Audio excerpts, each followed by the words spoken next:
जय। श्री वल्लभाधीश की श्री गोसाई जी परम दयाल की जय। श्याम सुंदर श्री यमुने महारानी की जय।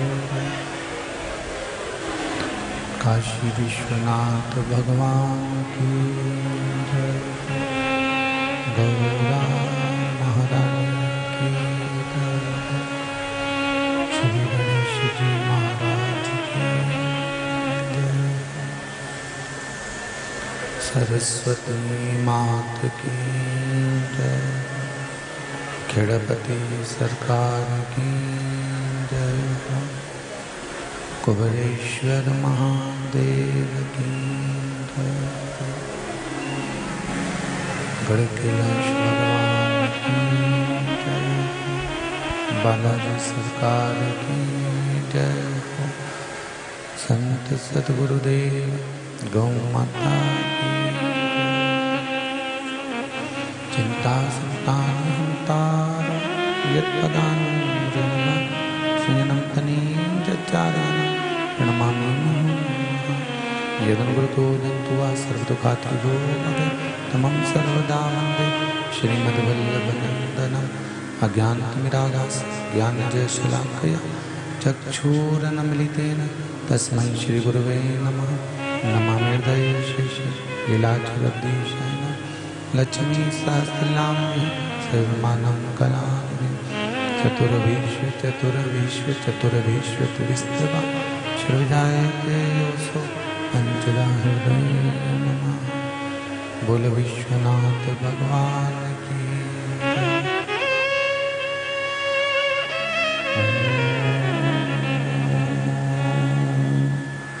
नमः शिवाय। ओम नमः शिवाय। ओम नमः शिवाय। ओम नमः शिवाय। ओम नमः शिवाय।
शिवाय ओम नमः शिवाय।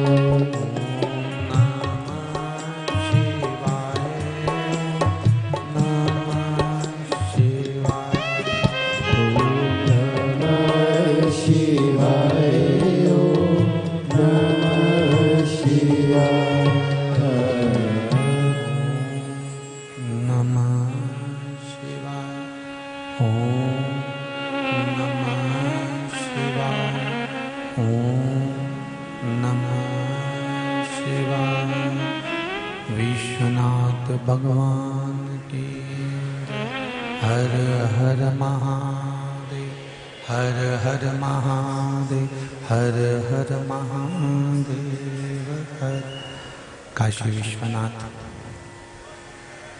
ओगड़दानी त्रिकालदर्शी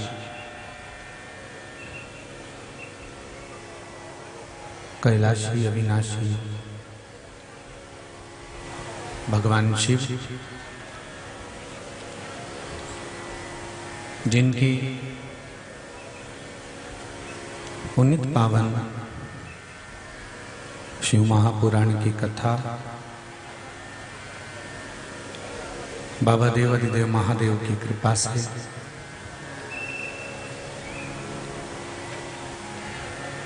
रतलाम नगर की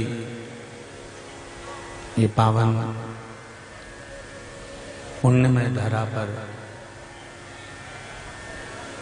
श्रवण करने का सौभाग्य प्राप्त हुआ है।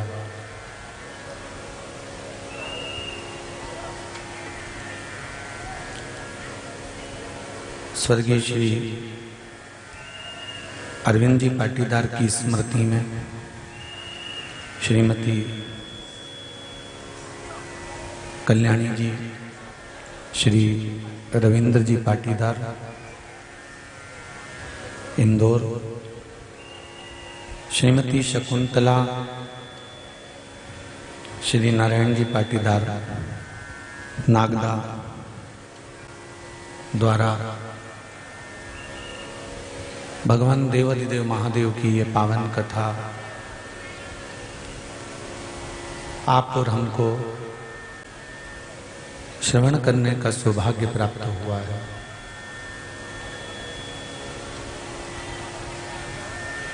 बड़ी मुश्किल से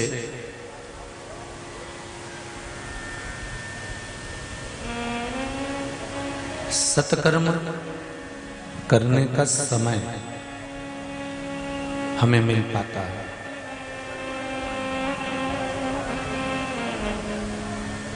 क्योंकि शास्त्र कहता है कि बेकार कर्म करने के लिए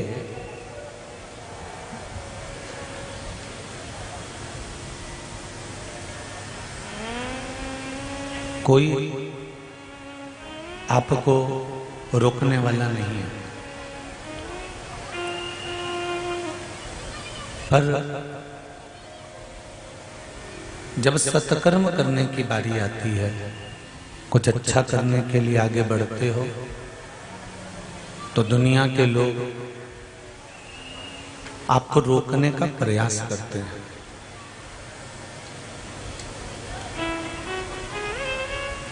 कहीं भजन में जा रहे हो, कीर्तन में जा रहे हो, मंत्र जाप में जा रहे हो, नाम जाप में जा रहे हो, स्मरण में जा रहे हो,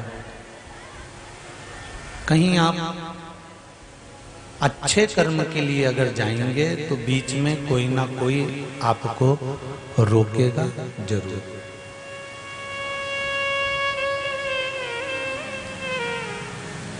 पर जब आप कोई अच्छे कर्म के लिए आगे बढ़ते हो, अच्छे कर्म के लिए जाने लगते हो,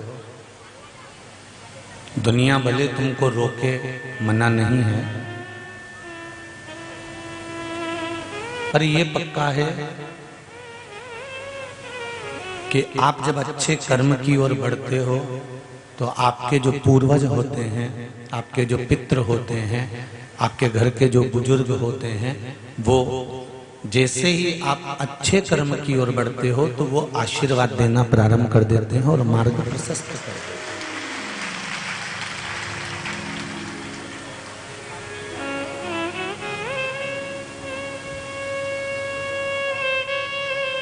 मैंने तेरे ही भरोसे ओ बाबा तेरे ही भरोसे हवा विच उड़ती जावांगी बाबा डोर हथो छड़ी मैं कटती जावांगी ओ भोले मैं तेरी पतंग ओ बाबा मैं तेरी पतंग हवा बिच उड़ती जावांगी बाबा डोर हथो छड़ी मैं कटती जावांगी। हम अच्छे कर्म की ओर जब बढ़ते हैं तो हमारे पूर्वज, हमारे कुल देवता, हमारे पितृ देवता, हमारे आहूत देवता हमको वर देते हैं।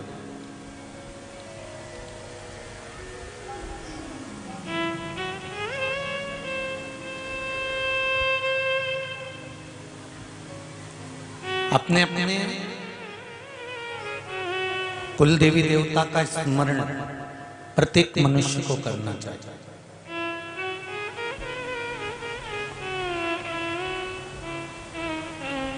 करते हो आप लोग?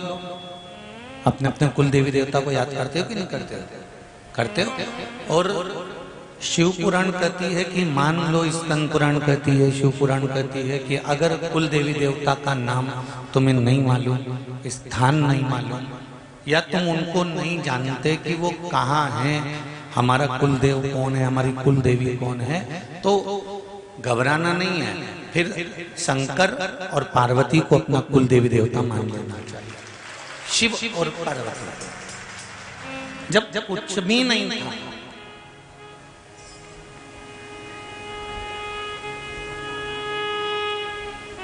अरे भाई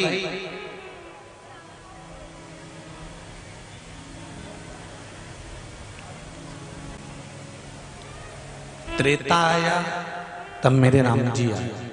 बोलो सही है कि गलत है? अरे बोलते तो जाओ। सही है। त्रेता आया तब मेरे राम जी आए, द्वापर आया तब मेरे कृष्ण जी आए।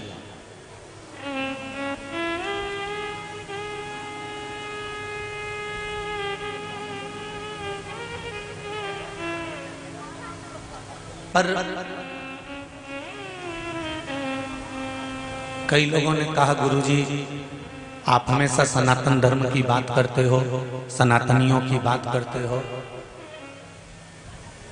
सनातन धर्म राम जी से चालू नहीं हुआ है। सनातन धर्म भगवान कृष्ण से चालू नहीं हुआ है। सनातन धर्म तो सतयुग से भी आगे से प्रारंभ हुआ है, जो आज तक चल रहा है।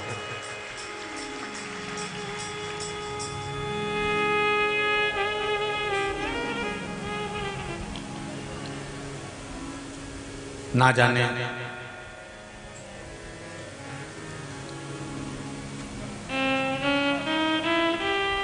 त्रेता आया मेरे राम जी आ गए, द्वापर आया मेरे कृष्ण भगवान आ गए।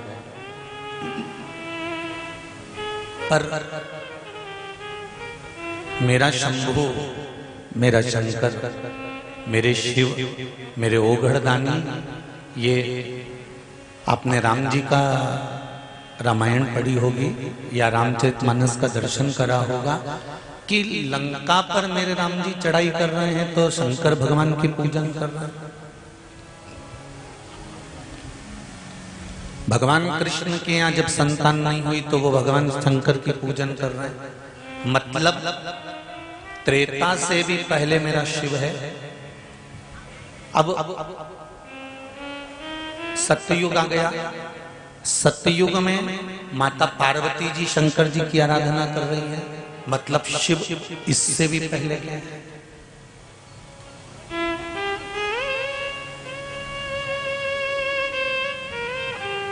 ये सभी देवी देवताओं की मूर्ति तो बाद में बन गई।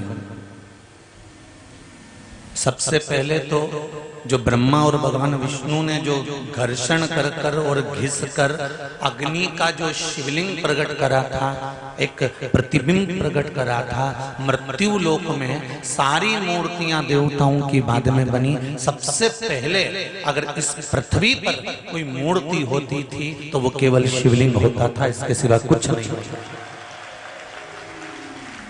कुछ भी नहीं। आज भी भारत की भूमि को जहां से तुम खोदोगे, पृथ्वी को जहां जहां से खोदना चाहो खोदना चालू कर दो, उसके नीचे शिवलिंग जरूर मिलेगा, ये निश्चित है, क्योंकि कुछ था ही नहीं शंकर के सिवा।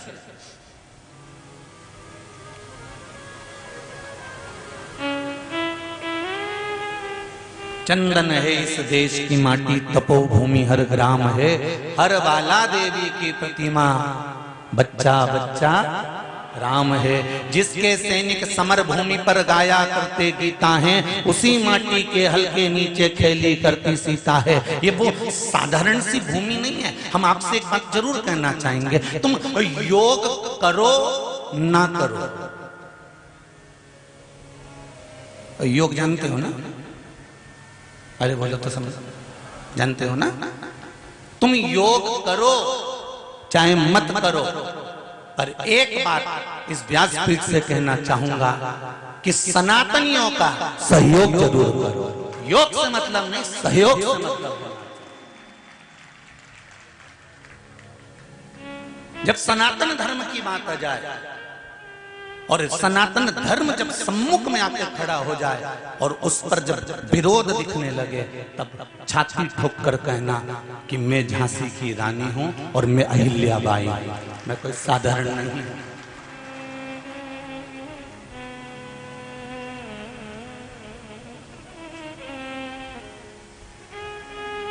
और मेरी माताओं से निवेदन है, तुम्हारा छोरा छोरी इधर उधर जाए नहीं तो पहले पूछ लो कहां गया था।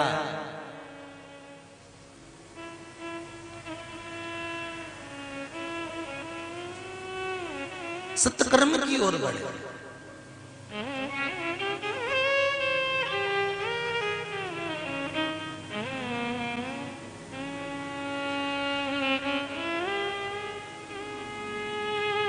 जब हम अच्छा करना चाहते हैं तब कुछ ना कुछ अड़चन जरूर आती है।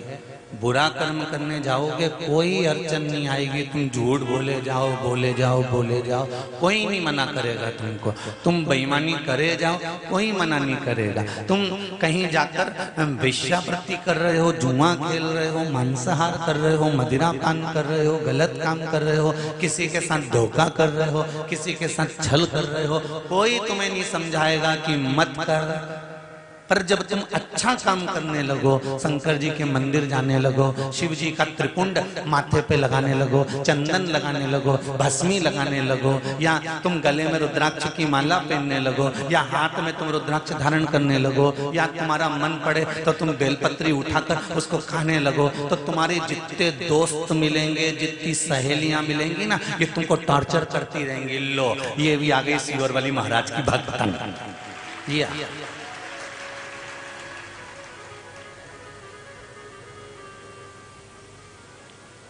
तुम शंकर मंदिर गए और तुमको टोकने वाले ढेर मिल गए। तुमने गले में रुद्राक्ष की माला पहनी और तुम्हें टोकने वाले मिल गए। तुमने हाथ में रुद्राक्ष पहना और तुम्हें टोकने वाले मिल गए। तुमने त्रिपुंड लगाया और तुम्हें टोकने वाले मिल गए। मैं तो ये नवयुवक भाइयों से कहना चाहूंगा कि अगर तुम्हारा लकी समय नहीं चल रहा हो और तुम्हें गुड लकी बनना है तो मस्तक पर सोमवार की सोमवार त्रिपुंड चंदन का लगाना प्रारंभ कर दो, एकदम लकी बन जाओ, यह पक्का।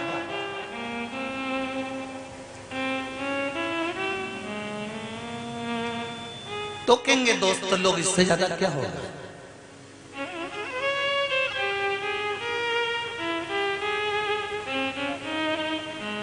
पहले हंसी उड़ती है, जो धर्म की ओर बढ़ता है, सत्कर्म की ओर बढ़ता है, अच्छे कर्म की ओर जो बढ़ता है, पहले उसकी हंसी उड़ती है, फिर उसका विरोध होता है। अरे क्यों जा रहा है, क्यों चक्कर में पड़े हो, वो सियोर वाला तो पगला है, उसमें तो अक्कल नहीं है, वो तो हर कुछ बता देता है कि समी पत्ता चढ़ाओ ने, बेल पत्ता चढ़ाओ ने, ये पत्ता चढ़ाओ ने, पानी चढ़ाओ ने, धतूरा चढ़ाओ, और दुनिया पागल हुए जा रही है। अगर पागल हुए जा रही है तो आज एक किसी का व्हाट्सएप पर मैसेज था रायसेन से। आपके रिश्तेदार रहते हैं रायसेन में? किसी के? किस किस के रहते हैं, जरा हाथ उठाओ। रायसेन में कोई परिचित रहता हो तुम्हारा? अगर रहता हो तो पूछ लेना।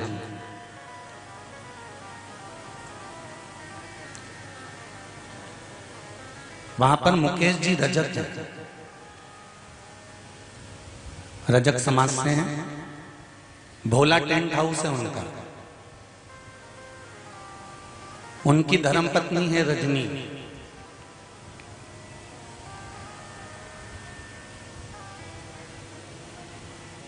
जो जज की परीक्षा 50 बार दे चुकी थी पर पास नहीं हुई, हार गए। पत्नी ने कहा मैंने यूट्यूब पे सुना है कि शिव महापुराण की कथा पूरी सुन लो और जो कामना कर कर सुनो वो कामना शंकर जी पूरी करते हैं। रायसेन में गुरु जी आ रहे हैं, एक बार प्रैक्टिकल करने में क्या जाता है। और वो रजनी रजक ने अपने पति से कहा कि मैं 7 दिन रायसेन के दशहरा मैदान में शिव महापुराण की कथा सुनूंगी।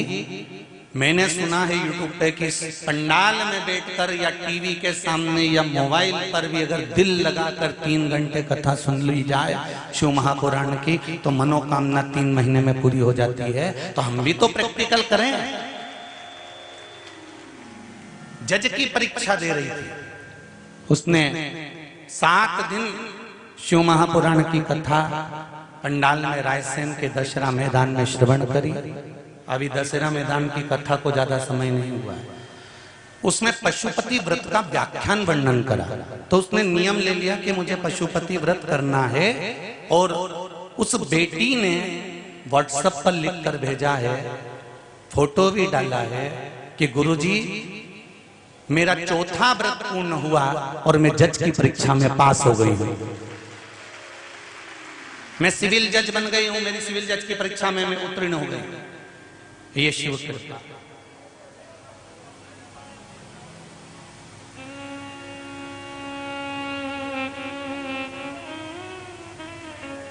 मुकेश जी रजक जी की धर्मपत्नी भोला टेंट हाउस वाले के यहां से जरा पता करिए। उसने खुद लिखकर भेजा कि शंकर जैसा उदार कोई नहीं हो सकता। और मेरा झिझियों से निवेदन है, जितने भाई लोग यहाँ कथा में बैठे हैं, अपार संख्या है आपकी, अपार संख्या। 3 दिन से 4 दिन से टेंट लगाने वाले, टेंट बड़ा बड़ा बड़ा बड़ा बड़ा रतलाम का पूरा टेंट लाके लगा दिया है। और जहां देखो वहीं तुम भरे पड़े हो, उसके सिवा कोई तुम्हारी सत्ता है। ये कैमरे ऑन में तुम कैची नहीं हो पा रहे, क्योंकि इनके कैमरे में भले कैची नहीं होगे पर उसके कैमरे में तो आ गए पक्का, ये निश्चित। मीडिया वाले भी, अखबार वाले भी, न्यूज चैनल वाले भी रोज फोटो खींचने का प्रयास करते हैं, पर तुम इतने हो कि उनके मीडिया वालों के, पत्रकारों के भी कैमरे में नहीं आ पा रहे हो। तो जहां से एक एंगल से खींच के ले जाते हैं तो फिर घर जाकर उनकी भी धर्मपत्नी बोलती हम तो उधर बैठे थे, तुमने कहा फोटो उधर से खींच लिया। तो वो भी कहती हो कि कहाँ है। पर धन्यवाद दूंगा रतलाम की पूरी मीडिया को, पत्रकारों को, सोशल मीडिया को, जो अखबारों के माध्यम से इस कथा को संपूर्ण रतलाम शहर के आसपास के क्षेत्रों तक पहुंचा रहे हैं। बहुत कितना झेलें, कितना कैच करें।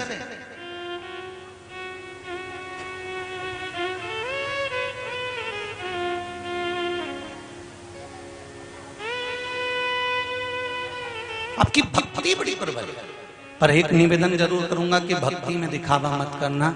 दिल से शिव महापुराण की कथा सुन रहे हो, दिल से शंकर जी की पूजन दिल से करना। जो मांगोगे मेरा देव अधिदेव महादेव देने में देरी नहीं करेगा। दिल से मांगो, दिल से।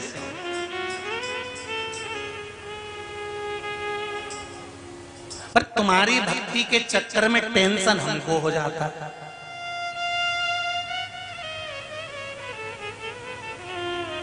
रोज इसी ओर से फोन आ रहा है, गुरुजी परसों के दिन एक ट्रक गिट्टी डलवाई थी, दूसरे दिन मालूम नहीं पड़ी।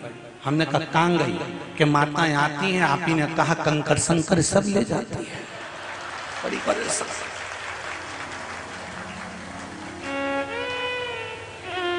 अरे तुम्हारा पांव पड़ू जी, तुम्हारा हाथ जोड़ू। जितना लोग कथा सुन रहा है सब ध्यान से सुनो। ये चौथी ट्रक है जो गिट्टी पूरी गायब हो गई। मैं तुम्हारे पांव पड़, अब मैं मंदिर बनाऊं कि तुम्हारा पूरा उठा के और क्या कहिए तुम्हारा छोरा कहाँ है, हमारी छोरी कहाँ है, हमारा और सब ले जाओ सब।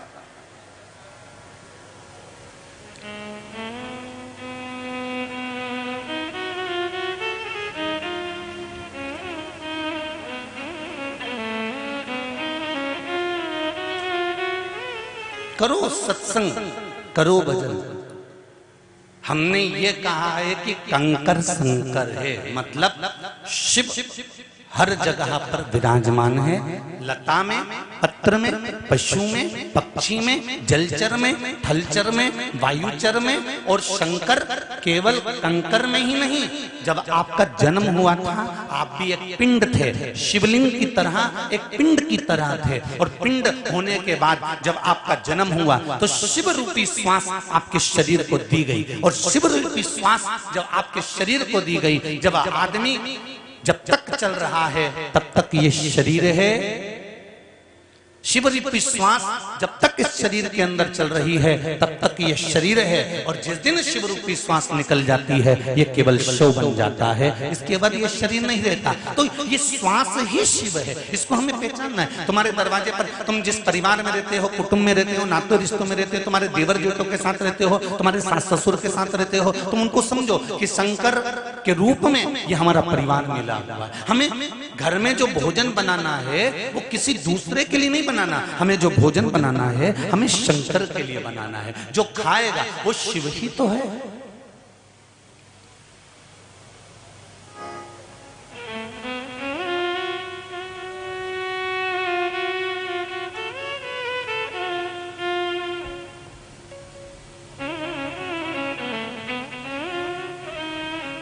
जो पशु को पूजते हैं, पक्षियों को पूजते हैं, नदियों को पूजते हैं, देवताओं को पूजते हैं, कंकर को पूजते हैं, वृक्षों को पूजते हैं, आकाश को पूजते हैं, पाताल को पूजते हैं, तारों को पूजते हैं और सूर्य चंद्र को पूजते हैं। यही तो सनातन धर्म की पहचान है।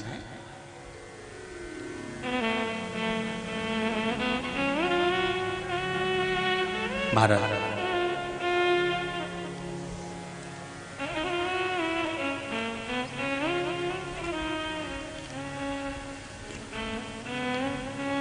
बस हमारी भक्ति में दिखावा नहीं होना चाहिए और भक्ति का बल श्रेष्ठ होना चाहिए। भक्ति का बल श्रेष्ठ कैसे होगा? आप भक्ति के बल को श्रेष्ठ कैसे कर सकते हो? तो उसके लिए भी शिव महापुराण की कथा कहती है कि हमें हमारे भजन का अहंकार नहीं करना, हमें हमारी पूजन का अहंकार नहीं करना।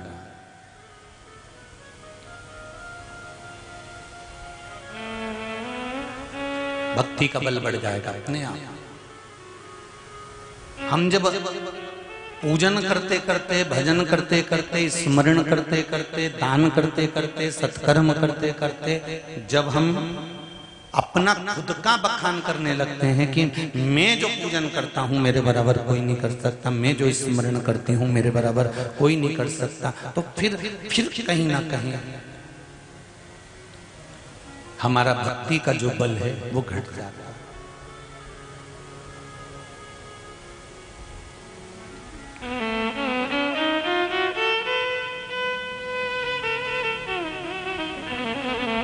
भक्ति करो और दिल से।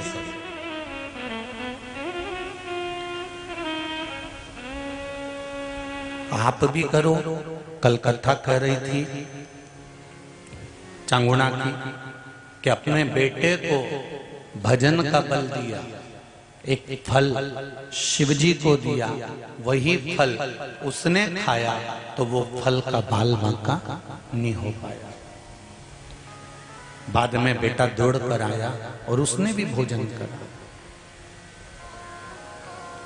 फिर वो थाली में मांस नहीं रहा था, 56 भोग बन गए थे।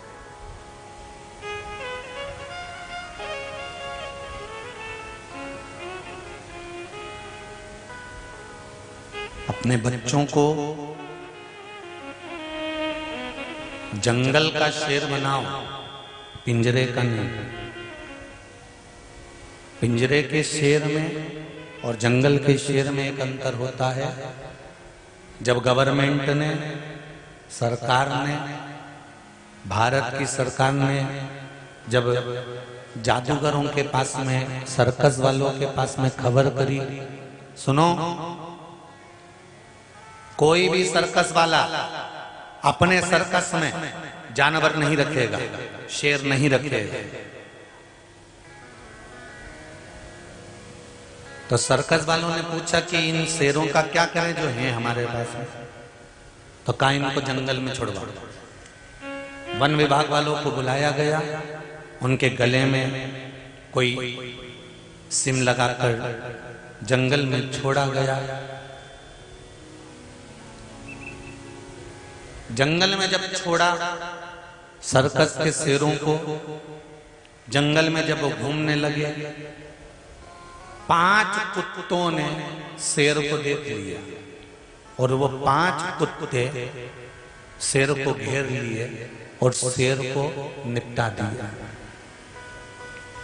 ऊपर से खबर आई कि ये शेर कैसे मरा, तो कहा साहब ये 5 कुत्तों ने मार दिया। तो कुत्ते बड़े विचित्र थे कि शेर विचित्र था। कुत्तों ने शेर को मार दिया? हाँ, कैसे मार दिया? तो कहा साहब जो जंगल का शेर होता है नहीं सर, वो शेर दमदार होता है। जो पिंजरे में रहकर बड़ा होता है ना, उसका शिकार तो कुत्ते कभी भी कर जाते हैं, कभी भी। मैं सीधी सीधी तो नहीं कह सकता, पर समझ जाना रे तुम सब लोग। इस व्यासपीठ की मर्यादा रखकर शब्द कहूंगा, पर उसमें आपको समझना होगा। पिंजरे के शेर को कुत्तों ने मार दिया, अपने बच्चों को पिंजरे का शेर मत बनाना कि दबा दबा कर रखा जाए। मत जा, मत जा, दिख नहीं रहा कितनी गलत स्थिति चल रही है, कहां जा रहा है?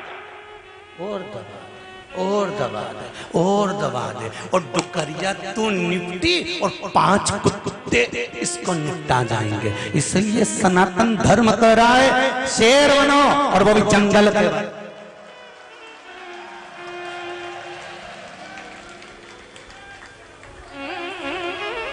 और जिस दिन जंगल के शेर बन जाओगे, तुम्हारी धाड़, तुम्हारी धमक, अकेलापन, अब तुम्हें कुछ नहीं करना है। जिस दिन मस्तक पर त्रिपुंड लगाया है, गले में रुद्राक्ष की माला, बस नैनों में, गले में रुद्राक्ष और नैनों में भद्राक्ष, इतने में तो कुत्ता आ जाए अब सामने।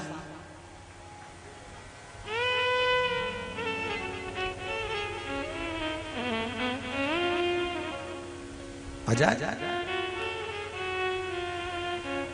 धारण कितना सुंदर कहा है। अर्जुन को रात्रि को स्वप्न दिखा और अर्जुन ने सपने में क्या देखा कि एक गाय ने बछड़े को जन्म दिया और बछड़े को जन्म देकर गाय उस बछड़े को चाट रही है। चाटते गई चाटते गई चाटते गई चाटते गई चाटते गई गाय बछड़े को चाट चाट कर उसकी पूरी खाल चाट गई। उसके शरीर पर केवल मांस रह गया और मांस रहा और बछड़ा चिल्लाता रहा, चिंगाड़ता रहा और बछड़ा अरंभाता रहा और गाय बछड़े को चाटे जा रही है, चाटे जा रही है, चाटे जा रही है और बछड़े की खाल निकल गई है। अब अर्जुन के नेत्र खुल गए। नेत्र खुले तो अर्जुन भगवान कृष्ण के पास दौड़ कर गया और भगवान कृष्ण से जाकर कहा, कन्हैया मैंने एक स्वप्न देखा है। कन्हैया ने पूछा कौन सा स्वप्न है? अर्जुन कहते हैं एक गाय ने बछड़े को जन्म दिया था और उस बछड़े को चाट रही है, प्रेम कर रही है, चाट रही है, प्रेम कर रही है। चाटते चाटते उसने पूरा शरीर चाट लिया और उसकी खाल भी चाट गई। मांस मांस बचा है और वो बछड़ा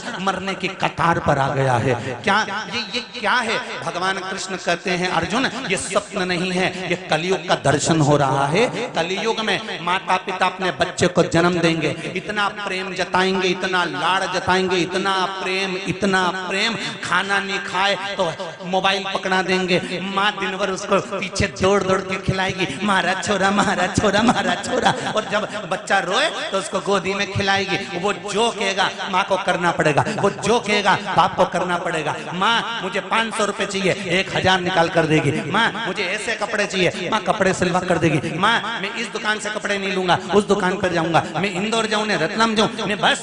ये बच्चे का प्रेम अर्थात गाय अपने बछड़े को चाटे जा रही, चाटे जा रही, चाटे जा रही। तुम भी अपने बच्चों को शे दिए जा रहे, दिए जा रहे, दिए जा रहे और इतना बिगाड़ दिया कि जैसे ही अब बच्चा कुछ नहीं कर रहा। बच्चा अब दिन भर में 50 बार अपने माँ बाप से ही झूठ बोल रहा है और कहाँ जा रहा है और कहाँ बता रहा है। इसमें तुम्हारी गलती है। ये कलिकाल की लीला भगवान कृष्ण कह रहे हैं। अपने बच्चे को ज्ञानवर्धक बनाइए, संस्कारवान बनाइए, विद्यावान बनाइए, धैर्यवान बनाइए और वीर बनाने का प्रयास करिए। और बच्चों को जंगल का शेर बनाना पिंजरे का नहीं, ये तुम्हारे हाथ में है, कोई दूसरे हाथ में नहीं है। सामने राष्ट्रीय स्वयंसेवक संघ का एक कार्यालय लगा हुआ है, उसमें किताबें मिल रही होंगी शायद, मुझे उम्मीद है। 50 चीज बाद में खरीदो, पहले वहां से एक किताब खरीदो जिससे हम अपने बच्चों को संस्कार दे सकते हैं कि इसको पढ़ो। नहीं समझ में आए तो हमसे पूछो।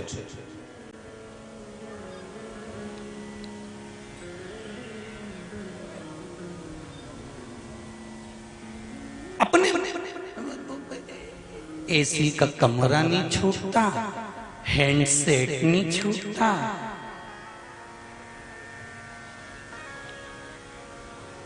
अब ऐसे भेरू की शादी भी कर दो तो इसे कहीं लुगाई छूटे।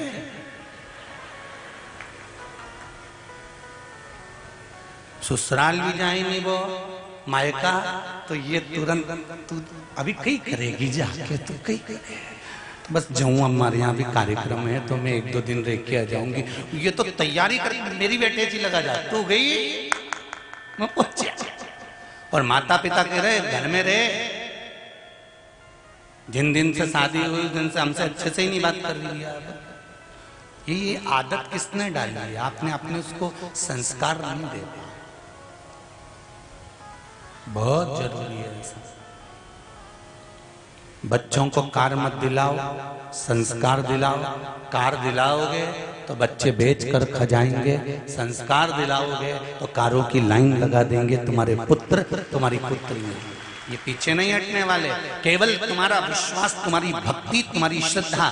घर के बच्चों से कहो 1 लोटा पानी लेकर शंकर जी के मंदिर जाएगा। मम्मी मैं नहीं जाऊंगा, मेरे को शर्म आ रही है, मैं नहीं जाऊंगा। तो तू सोच के बैठ जा, रोटी भी नहीं मिलेगी। मैं दोस्त क्या खा लूंगा? कितना दिन तेरा दोस्त खिलाए, मैं भी तो देखूं। और चली जा चूड़ा बांध के दोस्त के घर। काका है रे तू, इधर आ। यही संस्कार दे मेरे छोरा को कि मंदिर मत जा। कहा तेरी माँ बुला इधर, और छाती पर चढ़ जा कि कौन है। और उसकी माँ से कि तेरे छोरे को भी कह शंकर मंदिर जा, हमारा छोरा को लेके। अगर मंदिर जाएगा तो घर में रोटी खाएगा, और नहीं जाए तो जाऊं ना। थोड़ा सा मोह का त्याग करो और बच्चों को संस्कारवान बनाने के लिए, सनातनी बनाने के लिए आगे बढ़ो, नहीं तो आने वाली पीढ़ी रोने वाली है।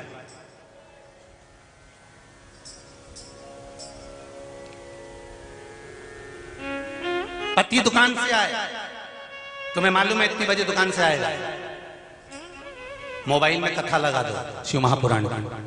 वैसे तो मुझे विश्वास है कि आप लोग अगर कथा में आ रही हो तो आपके पति भी शिव भगवान से, शंकर से जुड़े हुए जरूर हैं, तभी माताएं यहाँ पर कथा में आ रही है। मुझे विश्वास है, ये मेरा भरोसा कहता है कि मेरी दीदियां, मेरी बहनें, मेरी माताएं, मेरी बेटियां अगर शिव महापुराण की कथा में मेरी माएं आ रही हैं तो इनके पति, इनके ससुर कभी मना नहीं कर सकते। वो कह देते होंगे जा कथा में जा, क्योंकि उसको मालूम है कि जब ये कथा सुनकर आएगी, रोटी बनाएगी तो कथा का स्मरण करती रहेगी।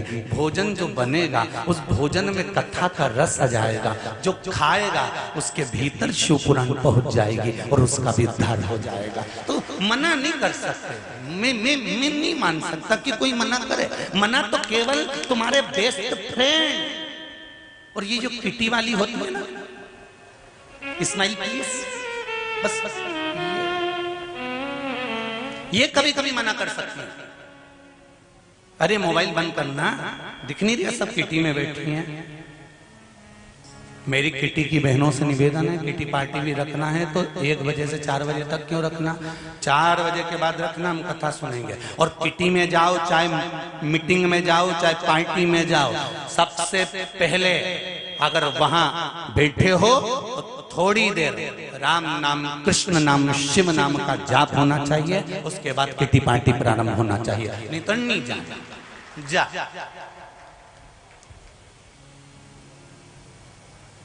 अरे थोड़ा बदलो तो अपने आप को। कथा सुन के जाने के बाद घर के लोग भी तुमको देख कर कहें अम्मा थोड़ी बदली बदली दिख रही है, तो समझो तो बदला हुआ, नहीं तो जैसी थी धापो की भाई वैसी की वैसी, तो कहीं मतलब नहीं। थोड़ा सा बदला जिंदगी का, थोड़ा बदला।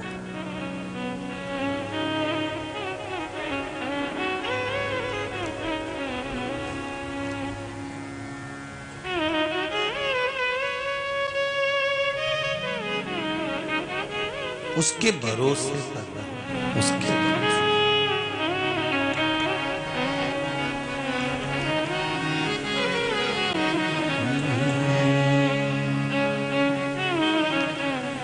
भगवान शिव की कथा कह रही है महाराज, भगवान शंकर का स्मरण कह रहा है। आप करो शिव भक्ति, मस्तक पर त्रिपुंड हो, गले में रुद्राक्ष की माला हो, मुख पर शिव का नाम हो, श्री शिवाय नमस्तुभ्यम। साथ में बोलिए जरा सभी लोग, जो दिल की बात है वो बाबा से कहते हुए, भगवान शंकर को बोलते हुए हृदय से कहिए, श्री शिवाय नमस्तुभ्यम, श्री शिवाय नमस्तुभ्यम, श्री शिवाय नमस्तुभ्यम, श्री शिवाय नमस्तुभ्यम, श्री शिवाय नमस्तुभ्यम। भगवान शिव का ये मूल मंत्र जब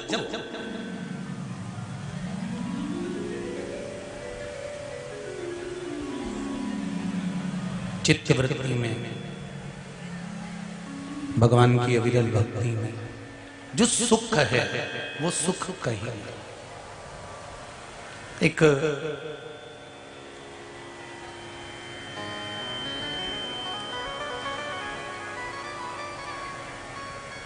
बार माता पार्वती जी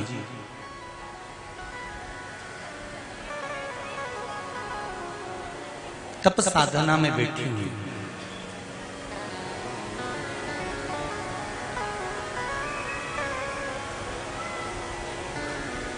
और उस तप साधना में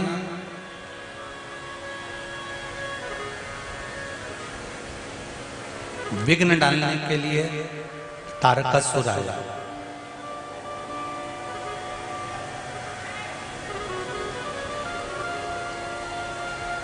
कभी कभी जिनसे आस लगाकर बैठते हैं ना, वो भी दुख देकर चले जाते हैं।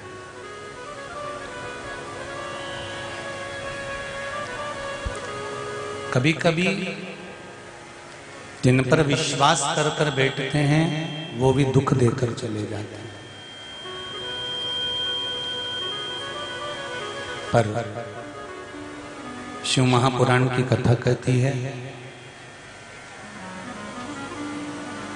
बुरा कर्म करने वाला व्यक्ति कितना भी बुरा कर्म कर कर चले जाए, उसको उस कर्म का दंड मिलेगा जरूर। बस आप एक काम जरूर करना कि उसके रंग में रंग कर आप बुरा करना मत प्रारंभ कर दो।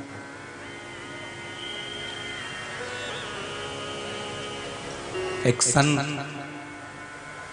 गंगा जी का स्नान कर कर आ रहे हैं और एक व्यक्ति जो उनसे ईर्ष्या रखता है, जलन रखता है, उनसे ईर्ष्या का भाव रखता है, वो पेड़ पर चढ़ा हुआ है और उनके ऊपर पान थूक रहा है।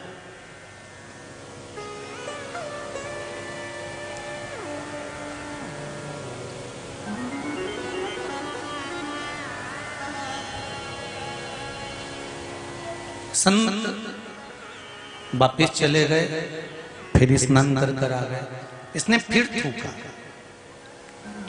संत फिर चले गए, फिर आया, इसने फिर थूका। आखिरी में इसके मुख में जितना पान का थूक था वो सब समाप्त हो गया और पान का पिक जब समाप्त हो गया तब वो नीचे उतर कर आया और गुरु जी के पास आकर प्रणाम कर कर बोला, गुरुदेव मैंने इतनी बार आप पर थूका पर आपको गुस्सा नहीं आया, क्रोध नहीं आया, आपने मुझे अपशब्द नहीं कहा।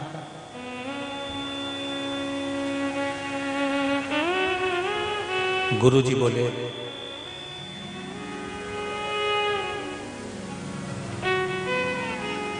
भाई तू थूक रहा था, मैं गंगा नहा रहा था। ये तेरी ही कृपा है जो बैसाख के महीने में 108 बार गंगा की डुबकी लगाई। रोज एक डुबकी लगाता था और चले जाता था। आज तेरी कृपा हुई ना, इसलिए तेरी कृपा से आज मुझे इतनी डुबकियां लगाने का फल मिला।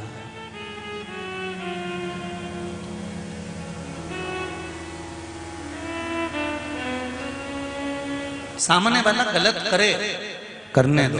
आप शब्द बोले, बोलने दो, गालियां दे, देन दो, आड़ा टेढ़ा काम करे, करने दो, पर हमें नहीं करना। ये पार्वती माता का चरित्र करा है। माता पार्वती तप साधना में लगी रही, उन्हें कोई मतलब नहीं कि तारकासुर कर क्या रहा है।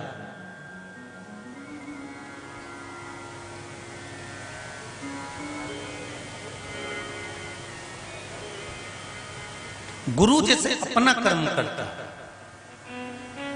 माता पिता अपना कर्म करते हैं, बस गुरु का काम क्या है? शिष्य को निर्मल कर देना और निर्मल कर कर उसको परमात्मा के दरवाजे पर लाकर छोड़ देना।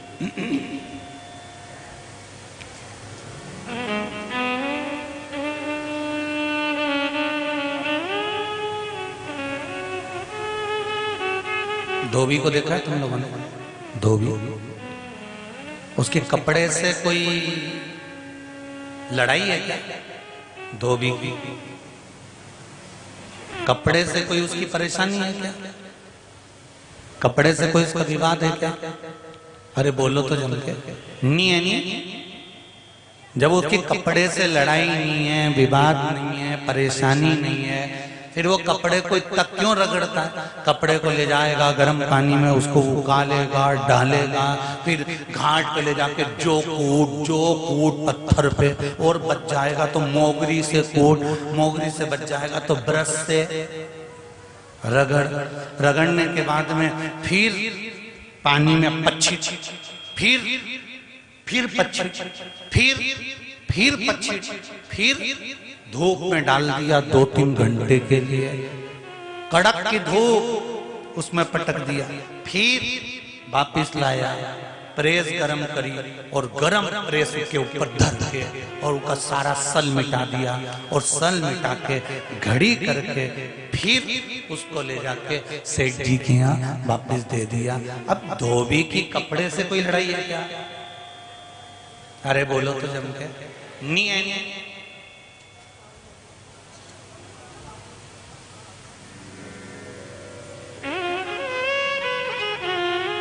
हमारी और तुम्हारी कोई लड़ाई है क्या?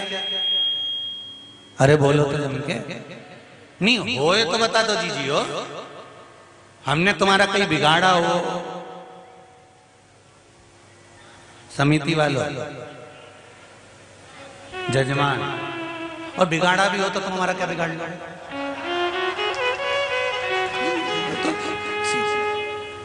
हमारी तुम्हारी कोई लड़ाई है क्या? नहीं। धोबी की कपड़े से कोई लड़ाई है क्या? नहीं।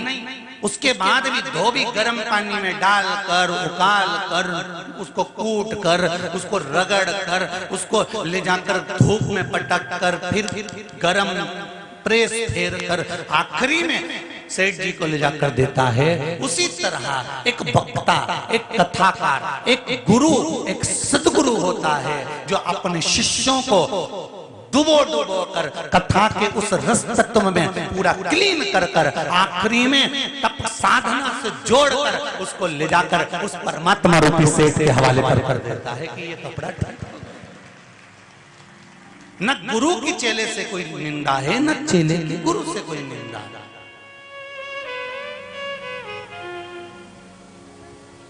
हमारी और तुम्हारी कोई विवाद इतना नहीं, बस गुरु रगड़ेगा, घिसेगा और खूब घिसेगा, खूब रगड़ेगा, खूब साफ करेगा। साफ करने के बाद उसको ले जाकर फिर परमात्मा के पास ले जाकर छोड़ देगा। हाँ हो।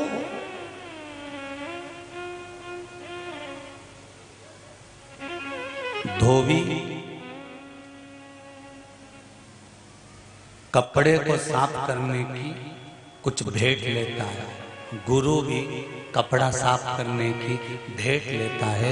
वो भेंट है आपका समय, और वो कीमती समय आपको शिव को दे दो। शंकर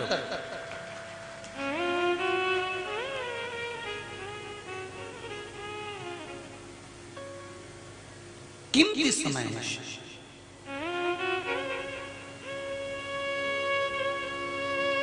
आज सवेरे एक माता जी कह रही थी, गुरु जी कथा करते हैं तो कितनी दक्षिणा लेते हैं? हमने कहा यही तो जजमान है तुम्हारे सामने, इनसे पूछ लेना।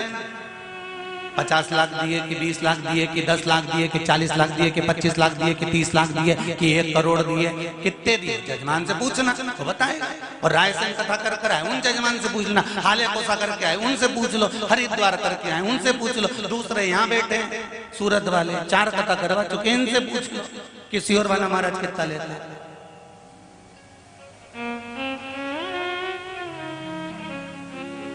बेलपत्र जो चढ़ी है, इससे बड़ी कोई कीमत सियोर वाले महाराज के लिए नहीं हमारा। कोई कह दे 50 लाख ने, 25 लाख ने, 20 लाख ने, 40 लाख ने, 30 लाख, यही जजमान है। पूछ लेना एकांत में कि 10 लाख की, 8 लाख की, 7 लाख बता दे किसी और वाला महाराज लेके गया। केवल एक बेलपत्र और शिव भक्ति तुम्हारी।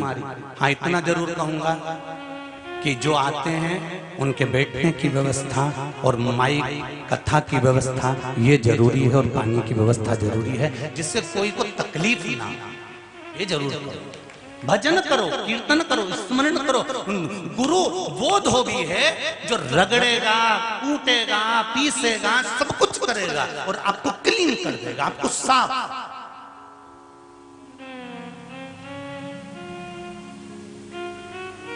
और एकदम निर्मल कर आपको ले जाकर परमात्मा के सामने छोड़ देगा, भगवान के सम्मुख में ले जाकर वो छोड़ेगा। क्योंकि जैसे कपड़े को धोने के बाद, धोबी क्लीन करने के बाद में सेठ जी को देता है, गुरु भी आपके जीवन को निर्मल कर कर परमात्मा को दे देता है कि अब ये तुम्हारा हो गया, अब ये भटकने वाला नहीं है, अब ये तुम्हारा हो चुका है।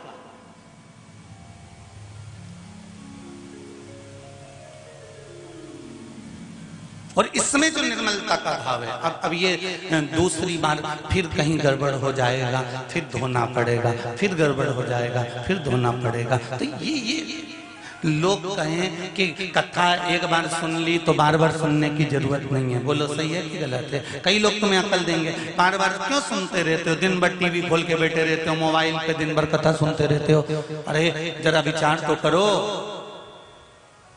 जितने लोग यहाँ कथा सुन रहे हैं पंडाल में, उससे ज्यादा रतलाम की दुकान में टीवियों पर कथा चल रही है महाराज। एक एक घर के अंदर, एक एक घर के अंदर सब जगह पर कथा ही कथा का निर्णय। तो कोई कहे एक बार सुन ली, दूसरी बार सुन ली, तीसरी बार सुन ली, बार बार कथा क्यों सुनते हो? तो जैसे एक कपड़ा एक बार पहनने के बाद उनमें सल आए कि नहीं आए? अरे बोलो तो जी जी आए ना। तो उसको कितना भी तुम घड़ी बना के, हमने तो कई बार कोशिश करी कि ये धोती बार बार प्रेस के लिए नहीं भेजे, ऐसी हमने घड़ी बना के उतारने के बाद घड़ी बना के गद्दा के नीचे धर दी। पर मालूम क्या था कि वो धोती जहां से टेढ़ी हुई गई थी ना, वहां पर और 2-4 साल पड़ी किया गद्दा के नीचे धर दी।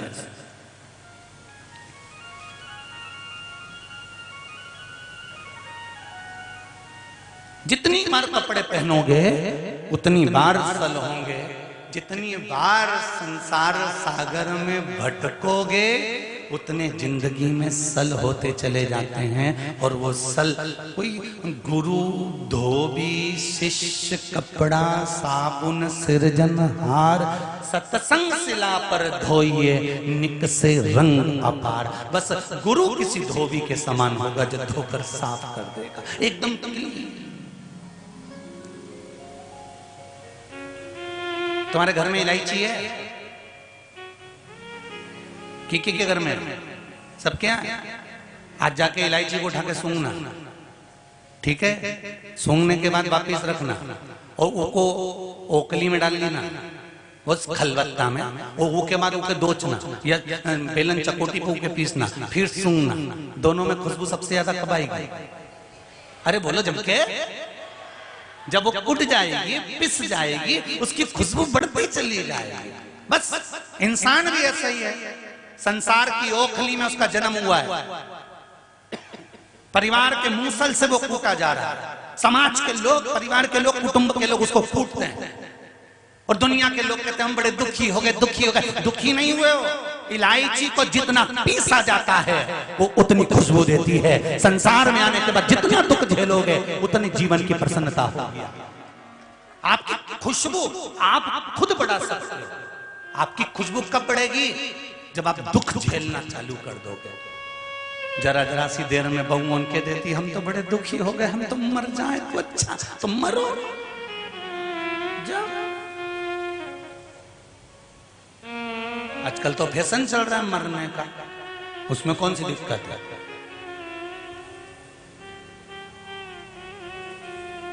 पर ये कुआं में डूब के मर जाना, तालाब में डूब के मर जाना, रेल के नीचे मर जाना, कहीं से कूद के मर जाना, ने कुछ खा के मर जाना, ये तो ओल्ड फैशन है। न्यू फैशन लाओ मरने का। ये फैशन तो ओल्ड है, फांसी लगा लेना। ये तो जब तुम साड़ी नई तरह की नई डिजाइन की पहनो तो मरो भी तो नई डिजाइन में। क्या ये सल्फास खा लूं, ने फांसी लगा लूं, ने ट्रेन के नीचे आई जाऊं, ने पानी में डूब के मरी जाऊं, ने मैं ये कर लूं, ने मैं आग लगा लूं, ने मैं ये कर लूं। अरे तुम उस घर की बेटियां हो, तुम्हें आग लगाने की जरूरत नहीं है। बोल दो क्या? अरे अंदूरी जी जियो, तुम्हें क्या आग लगा? फैशन चेंज कर। अगर मरना ही है ना तो घर वालों से कह देना मैं ऐसे तो मरूंगी नहीं। अब मैंने चेंज कर दिया। जिस दिन से उस योर वाला महाराज बोला ना कथा में कि कपड़े नई डिजाइन के, रोज रोज सब्जी नई डिजाइन की, रोज रोज चोटी नई डिजाइन की, रोज रोज नकुन पालिश नई डिजाइन की, हर हफ्ता में चेंज करूं तो मौत भी चेंज करूंगी। मैं ये कितना भी हार जाऊं संसार से, पर ऐसे ये डूब मूब के या कुछ खा के या ट्रेन के नीचे या इसके नीचे या उसके नीचे मरूंगी नहीं। अगर मरूंगी तो आप सोच के बैठी हूं शंकर जी का इतना पूजन करूंगी, इतना पूजन करूंगी, इतना पूजन करूंगी कि फिर मर जाऊं। अब जो विचार कर शंकर जी के पूजन में इतनी लग जाएगी और इतना शंकर से प्रेम करने लग जाएगी तो शंकर जी थाने मरने देगा है?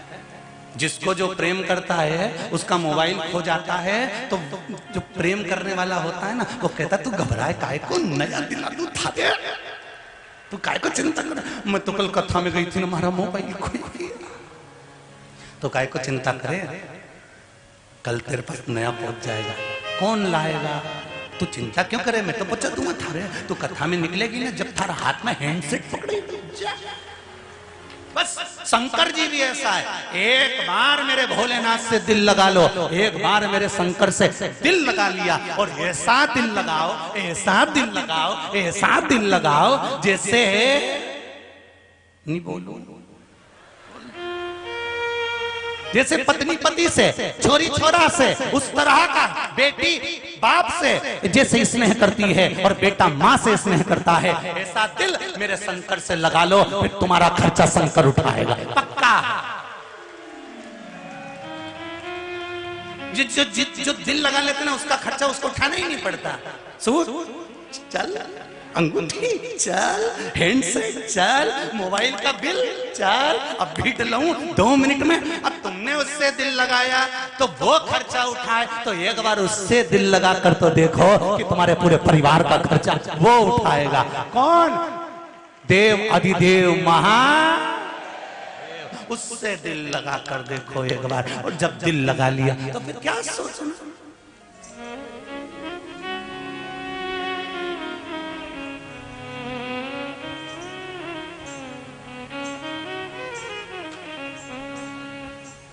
कई महाराजों को बड़ा शौक होता है कि कोई नेता लोग आए तो उनसे मिलें, कोई पदाधिकारी आए तो उनसे मिलें, कोई मिलने आए तो उनसे मिलें। तो ये तुम्हारे से मिलने से होता क्या? एक साल मिलता है, एक माला मिलती है और 500 का लिफाफा।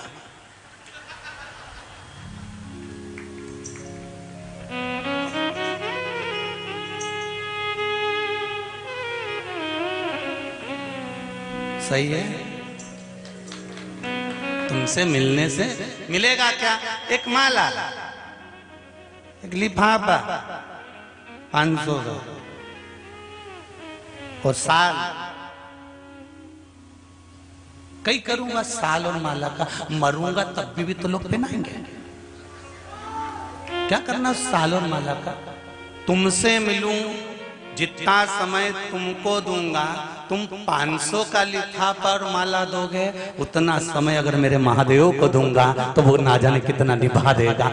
उसको दो समय, मेरे शंकर को समय देना चालू करो, ओघड़दानी को समय देना चालू करो। मैं ये नहीं कहता कि तुम मंदिर में जाकर बैठ जाओ, मैं ये नहीं कहता कि 24 घंटे मंदिर के अंदर बैठे रहो, मैं ये नहीं कहता कि दिन भर कथा में बैठे रहो, पर इतना जरूर कहूंगा, आधी में पुनि आध, सनातन धर्म की बात को याद रखना। एक सनातनी अगर 15 मिनट के लिए भी भगवान के मंदिर में जाता है तो भगवान से नैन मिलाकर भगवान का हो जाता है। बस वो चाहिए। आप हो जाओ शिव के, शंकर तुम्हारा हो जाओ और तुम शंकर के हो जाओ, बहुत उतना।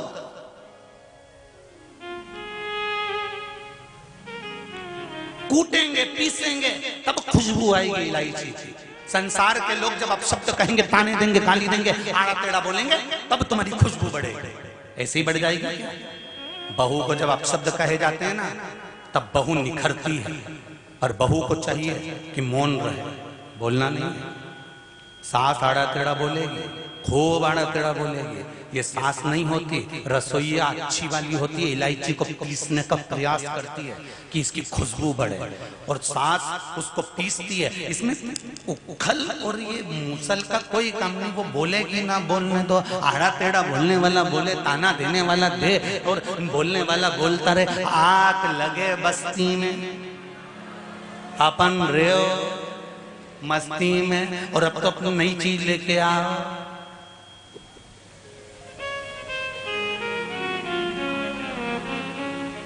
अब क्यों हंसे हो रहे हो? क्यों रो?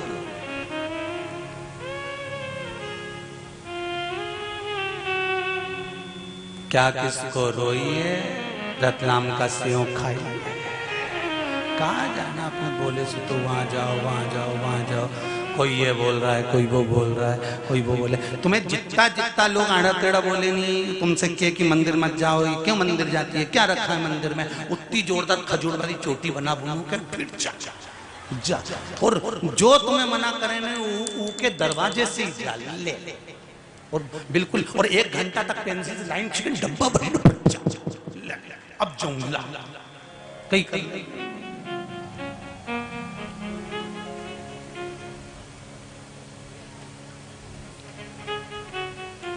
अरे भाई,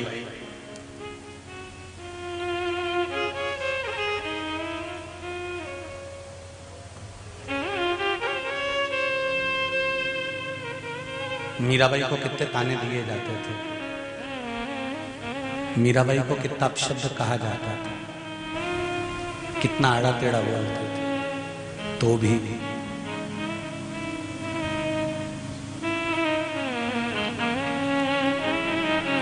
उसकी चित्त, उसकी वृत्ति, मन सांवरिया में लगा रहता था। फिर वही बात आ गई, प्रेम करोगे तो जहर भी अमृत कर देगा, इतना बल मेरे शिव में है। जहर भी,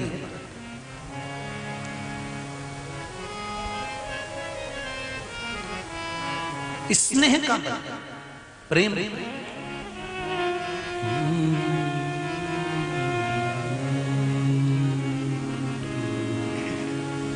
भक्ति का बल प्रबल होता है जब हृदय, चित्त, वृत्ति, मन लगा हो मेरे भगवान में, तो भगवान क्यों ना सकता। आप शिव से इस मन को, इस चित्त को शंकर से लगाओ तो देखिए, माँ जगत जननी, माँ पार्वती, माँ भवानी तप कर रही हैं। तारकासुर आया, उस तारकासुर ने देखा कि एक काम करता हूं कि ये जो बच्चा होगा, कार्तिकेय जी का जो जन्म होगा, शरानंद जो पैदा होंगे, जन्म लेंगे, इसको मार दूंगा।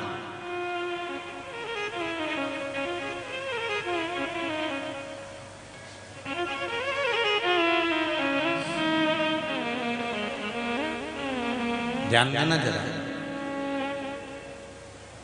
जिसके सिर ऊपर तेरा हाथ प्रभु, सो दुख काहे को होवे प्रभु, सो दुख काहे को होवे प्रभु। शिव कथा कर रहे हैं। तारकासुर ने विचार करा कि बच्चे को मैं मार दूंगा, पर जाको राखे साइया। अच्छा जम के बोलो, मार सके ना कोई। वहां से लिखा हुआ आ गया कि मरना है तो कोई बचा नहीं सकता।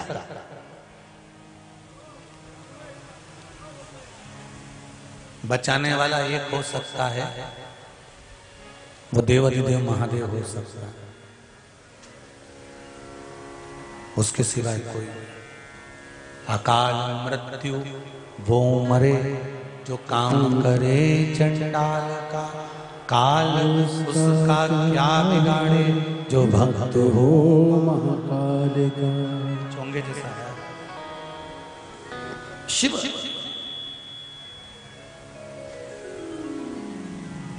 एक बचा सकता है। एक पत्र आया, देखिए।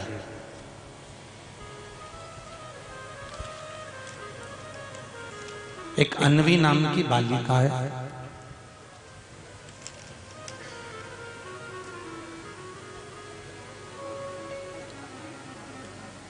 माता का नाम बीना है, पिताजी का नाम जयसिंह है, पेटलावत के हैं।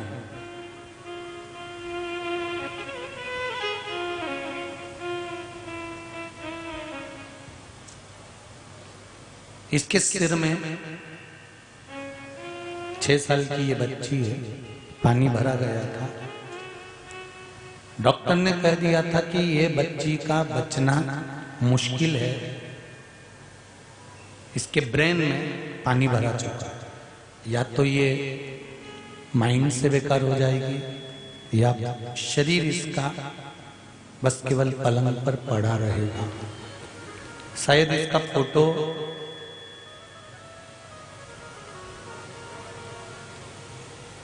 जिनके हम रुके हैं जिस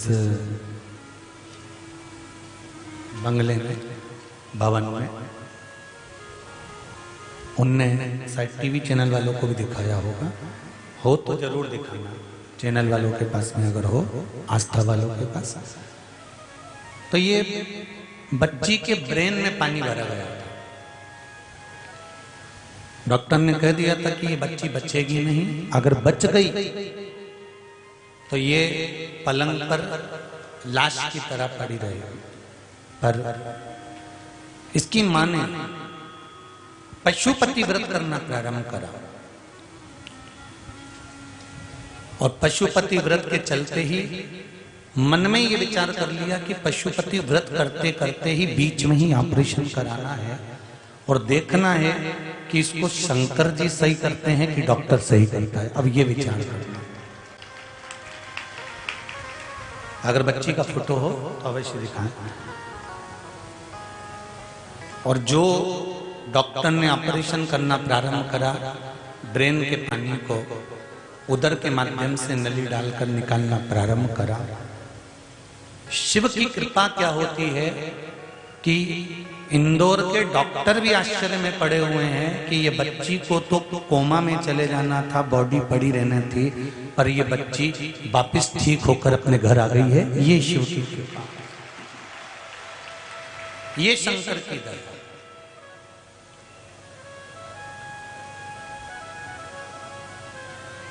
फिर निवेदन करूंगा, शंकर भगवान पर 1 लोटा जल, 1 चावल का दाना या 1 बेलपत्र या सूर्य नारायण भगवान को, भास्कर देव को चढ़ाया गया जल कभी खाली नहीं जा सकता।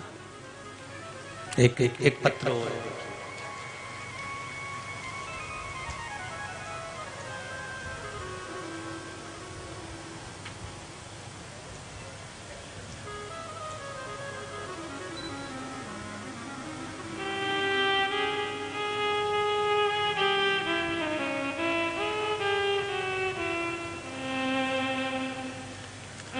मेरा नाम गायत्री परमार है। मैं गांव मेहतपुर रोड से हूँ। गुरुजी श्री शिवाय नमस्तुभ्यम। मैंने टीवी पर कथा सुनी तो सफेद आंकड़े का प्रयोग बताया था, वो मैंने करा। गर्भवती हूँ, मेरा 5वां महीना चल रहा है। मेरे 3रे महीने में सोनोग्राफी में जब करवाई थी तो उसमें बच्चादानी के अंदर बच्चे के पास में गठन बता दी थी। गठन बता दी, बच्चे के पास में वो गठन, डॉक्टर का कहना है कि ये बच्चा ठीक नहीं होगा, या तो गठन रहेगी तो बच्चा श्रेष्ठता से जन्म नहीं ले सकता, हानि हो सकती है। गठन भी बड़ी बताई। तब मैंने गर्भ धारण करते ही पशुपति व्रत, जैसे ही डॉक्टर ने बोला कि गठान है, मैंने पशुपति व्रत करना प्रारंभ कर दिया। और फिर अगली सोनोग्राफी कराई तो बाबा की कृपा ऐसी रही, वो गठान गल चुकी है और सोनोग्राफी में नहीं है। ये शिव कृपा।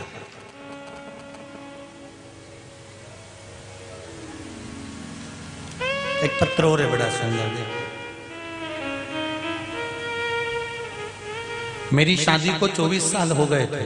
गुरुदेव, मुकेश संध्या स्वर्णकार बेसु का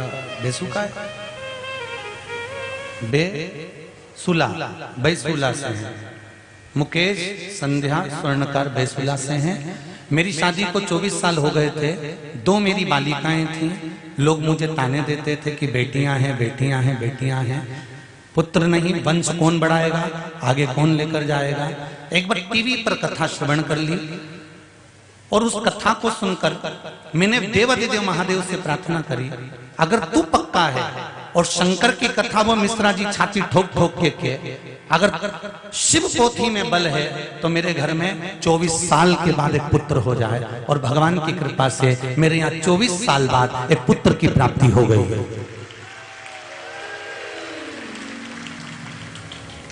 24 वर्ष के बाद में मेरे यहाँ पुत्र आ गया। ये शिव कृपा, ये शंकर की उदार, ये शिव की उदार। शंभु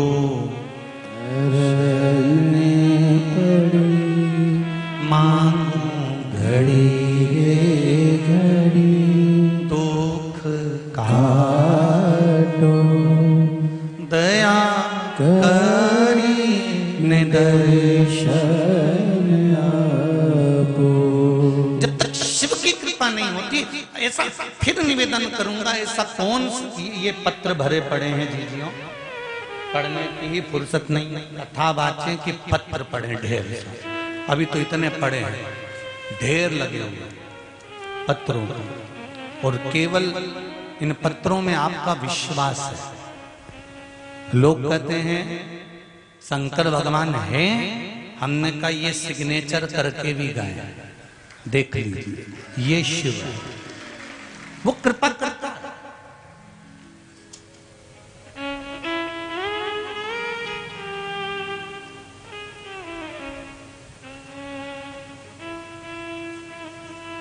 बैसाख के महीने में तो आपको अगर शरीर में कहीं पथरी भी आ गई है ना, कहीं नेत्रों में अगर ज्योति कमजोर पड़ रही है, जाले पड़ने लगे, चश्मा बढ़ने लगा, रात को आंखों में जलन होने लगी, रात को नींद नहीं आ रही है, तो बैसाख के महीने में जो दुर्वा होती है, इस दुर्वा को तोड़ लाओ। जहां पर अशोक सुंदरी का स्थान होता है, जहां पर भराओ शार्पना दीजिए। अशोक सुंदरी का जो स्थान होता है, उस अशोक सुंदरी के स्थान पर उस दुर्वा को रख दो और कुंदकेश्वर महादेव का नाम लो। कौन से महादेव का नाम लेना है? कुंदकेश्वर। उस दुर्वा को उठा कर लिया। बैसाख के महीने में कोई भी तिथि, कोई भी दिन, कोई भी वार आप बैसाख के महीने में कर सकते हो। उस दुर्वा को लेकर आओ, लगभग 20-25 दुर्वा लेना, उसको लेकर आइए। सुबह सुबह कुंदकेश्वर महादेव का नाम लेकर उसको खाना प्रारंभ कर दीजिए। एक दुर्वा रोज खाओ। जो पथरी है या नेत्रों में तकलीफ है या कोई ना कोई रात्रि को नींद नहीं आना, बेचैनी हो जाना, घबराहट होना, धीरे धीरे धीरे धीरे 20 दिन की वो दुर्वा है, 20 दुर्वा एक एक दिन खाना चालू करो। 4 या 5 दिन लगेंगे, अपने आप आपको कोई गोली खाने की जरूरत नहीं पड़ेगी, नींद अपने आप आना प्रारंभ हो जाएगी और बेचैनी। अशोक सुंदरी वाली जगह पर दुर्वा समर्पित कर कर कुंदकेश्वर महादेव का नाम लेकर, कौन से महादेव? कुंदकेश्वर महादेव का नाम लेकर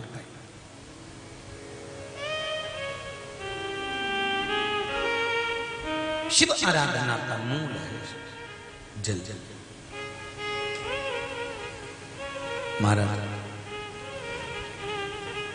तारकासुर ने विचार कर लिया, इस बच्चे को मुझे मारना है। दाई का रूप रख लिया तारकासुर ने, बच्चे का जन्म हुआ, उसे ले जाकर फेंक दिया।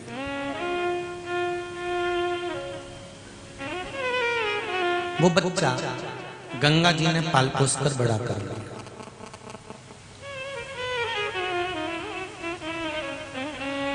गंगा जी ने उस बच्चे को पाल पोस कर बड़ा करा।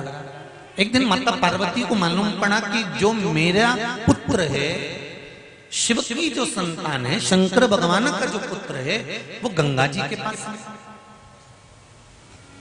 गंगा जी के पास जाकर निवेदन करा, हे गंगा मैया, मेरे पुत्र को दे दीजिए। गंगा जी ने जब पुत्र दिया तो उसके 6 मुख थे, षडानंद कार्तिक। पार्वती मैया ने लिया और लेकर उस पुत्र को माता पार्वती ने जो ज्ञान उपदेश प्रदान करा है, जो बल माता पार्वती ने दिया है, वो बल एक ही दिया कि तुझे तारकासुर का संहार करना है।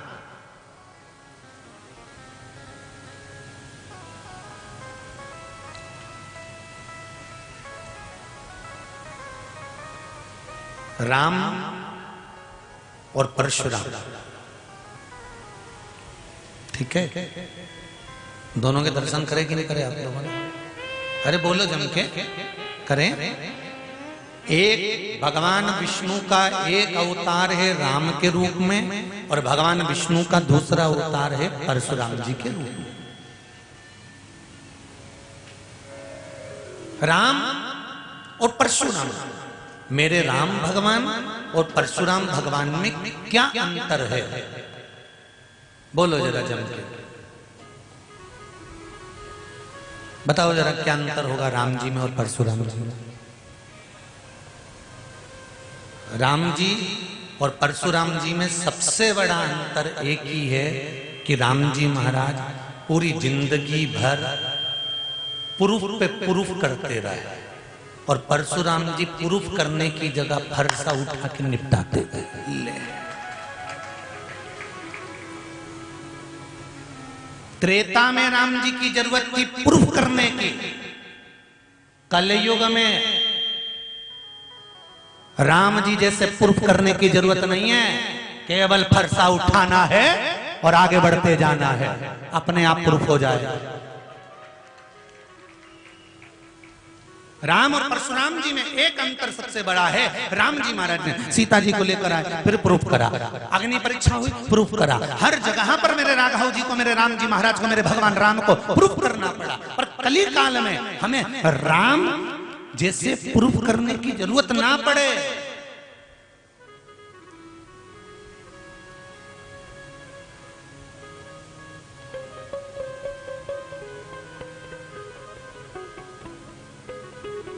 परशुराम जी जैसा बल हो, और वो बल कितना प्रबल था वो देखिए जरा, वो बल कितना प्रबल था।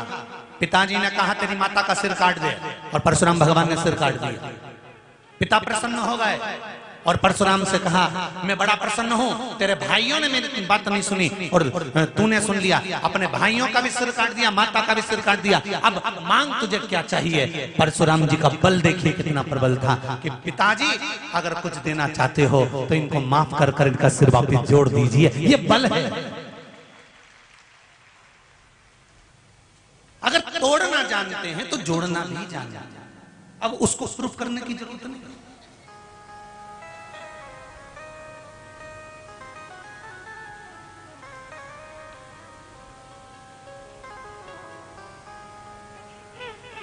यहां केवल एक भक्ति का बल प्रबल कर लो। मेरी माताओं से, मेरे भाइयों से लाखों करोड़ों लोग शिव महापुराण की कथा यो आस्था चैनल पर और फेसबुक यूट्यूब पर सुन रहे हैं, उनसे भी कहूंगा अगर लक्ष्मी नहीं आ रही, संपदा नहीं आ रही, व्यापार नहीं चल रहा, तकलीफ बहुत ज्यादा हो रही है, कष्ट पर कष्ट बढ़ रहा है, कोई अच्छा कर्म हो ही नहीं रहा, बैसाख के महीने में एक बीते से नाप कर छोटा सा सफेद वस्त्र ले लो, उस वस्त्र में 108 चावल के दाने रख लीजिए, एक सफेद पुष्प की पत्ती या पुष्प जो मिल जाए वो रख लो। फूल भी ना मिले तो एक चावल का दाना अलग से रख लीजिए। बैसाख के महीने में उसको अपने घर के जहां परिंदा होता है, मटका होता है, पानी भरने का स्थान होता है, जहां पर हम पानी पीने का भरते हैं, वहां उसको एक कटोरी में रख लीजिए। 3 दिन बैसाख के महीने में कोई सी भी तिथि, चाहे आप दूज, तीज, चतुर्थी ले लो, चाहे पंचमी, छठ, सप्तमी ले लो, चाहे अष्टमी, नवमी, दशमी ले लो, उसको रख दीजिए 3 दिन तक। चौथे दिन घी का दिया लेकर, वो पोटली लेकर, कुछ भेंट लेकर, जो आपकी मर्जी पड़े दान के भाव से, घी का दिया शिव जी के मंदिर में लगा दीजिए। और जो पोटली और जो भेंट है वो किसी भी ब्राह्मण जन को, गुरुजन को, किसी को भी प्रदान कर दीजिए उसको। अगर ब्राह्मण जन, गुरुजन नहीं ले तो कोई इसका मोल तत्व समझता हो, कोई सौभाग्यवती माताएं हो, कोई बहन बेटियां हो, उनको भी आप दे सकते। ये लक्ष्मी की वृद्धि करने का, संपदा, रोग, आनंद, सुख प्रदान। ये रोग के लिए तो नहीं कर सकते, पर संपदा के लिए सबसे प्रबल है संपदा। कोई अगर आपका धन खाकर चले गया है, पैसा नहीं दे रहा, बस आप शिव मंदिर में जब दिया लगाएंगे और इसको वापस शिव मंदिर से पोटली को लेकर आएंगे, चाहे तो मंदिर में कोई ब्राह्मण देवता हो, पंडित जी हो, उनको भी दे सकते हैं, या किसी को भी दें, उस समय पर आपका स्मरण, दीप लगाते समय, दिया लगाते समय स्मरण होना चाहिए कि मेरा पैसा इतना गया हुआ है, बाबा ये रकम डूब गई है, ये पैसा चले गया है, ये प्राप्त होना चाहिए, मेरा व्यापार बढ़ना चाहिए, शिव करे। अरे तेरा ही दिया मैंने खाया पिया है, तेरा शुक्रिया है, तेरा शुक्रिया है। मुझे भोले बाबा ने बहुत दे दिया है, तेरा शुक्रिया है, तेरा शुक्रिया है। शिव की आराधना की ओर अग्रसर हो।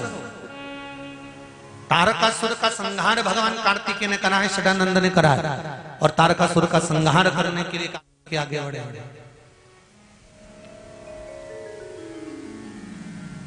पर माता पार्वती जी ने एक शब्द कहा है कार्तिकेय को कि इस तारकासुर के हृदय में शिव बसे हुए हैं। जिसके हृदय में शंकर बसा हुआ है, उसके हृदय में बाण नहीं लगना चाहिए, चोट नहीं पहुंचना चाहिए।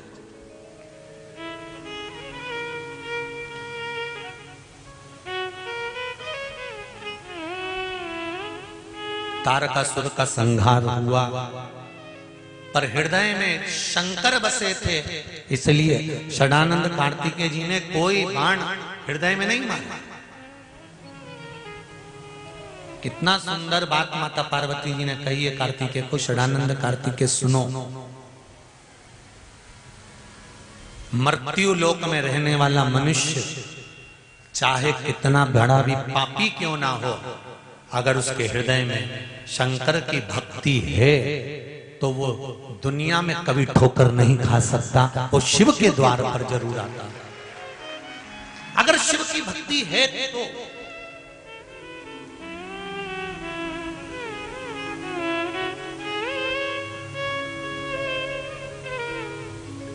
शंकर की भक्ति कभी खाने नहीं जाती।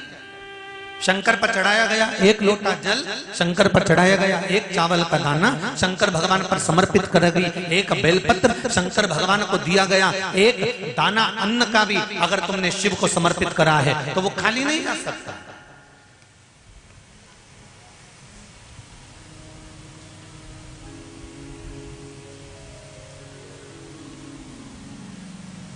शंकर का मंत्र जाप जो आपने करा है, चाहे पंचाक्षर मंत्र नमः शिवाय बोलो, चाहे षडाक्षर मंत्र ओम नमः शिवाय बोलो, चाहे श्री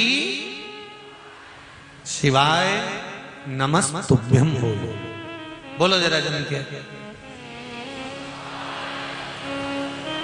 श्री शिवाय नमस्तुभ्यम, श्री शिवाय नमस्तुभ्यम, श्री शिवाय नमस्तुभ्यम। करो मंत्र का जाप।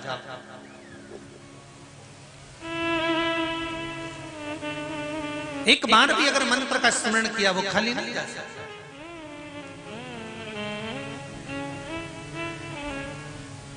जिससे एक माता का सरल स्वभाव होता है अपने पुत्रों के प्रति, एकदम सरल स्वभाव।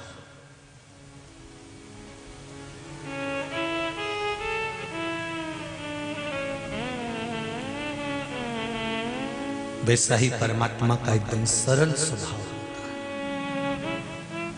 अच्छा, कई लोग प्रश्न करते हैं, गुरुजी भगवान विष्णु का काम है संचार करना, ब्रह्मा जी का काम है सृष्टि की रचना करना, और शंकर भगवान का काम है संहार करना।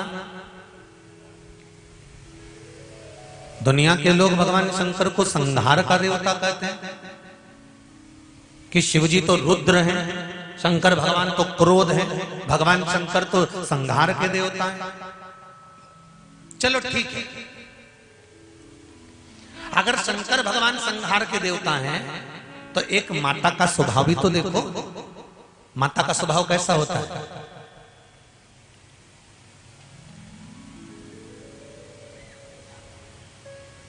500 रुपए बेटा मांगता, मां कितने देती है? 100 रुपए। कितने देती है? 100। बेटा 1 रोटी मांगता है, मां कितनी देती है? जम के बोलो जरा, 2।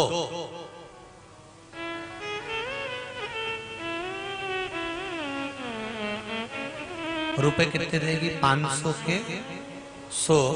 रोटी कितनी देगी? 1 की 2। और पास में बुलाती है और बुलाकर कहती है बिल्कुल नहीं मारूंगी, पास तो है।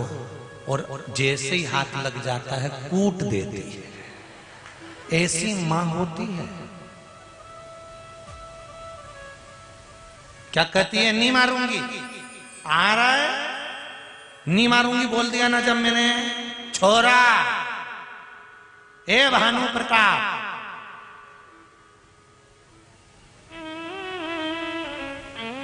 नहीं मारूंगी बोल दिया ना मैंने, नहीं मारूंगी, नहीं मारूंगी, तू आए दा। और जो पकड़ा और जो कूटा, क्योंकि मां मां होती है। और कूटने के बाद मां रो भी ले, ऐसी मां होती है। ये मां को साधारण, मां साधारण है क्या? मां ओके। माई के दूधवन जैसन कौ मिठाई ना मिली, माई के दूधवन जैसन कौ मिठाई ना मिली। सब कुछ मिल जाता है दुनिया में, माई ना मिली। सब कुछ मिल जाता है दुनिया में, माई ना मिले। खुद गीले में सोती है, तुझे सूखे सुलाती। खुद गीले में सोती है, सूखे में तुझे सुलाती। खुद भूखी रह जाती है, तुझे निवला खिलाती। खुद भूखी रह जाती है, तुझे खिलाती। माई के आशीष जैसन को आशीष ना मिलई।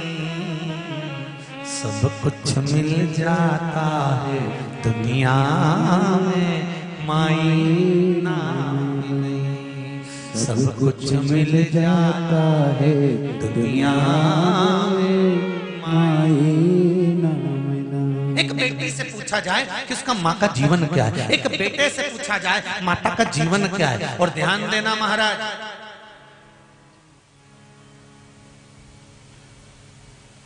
दो गाय लेकर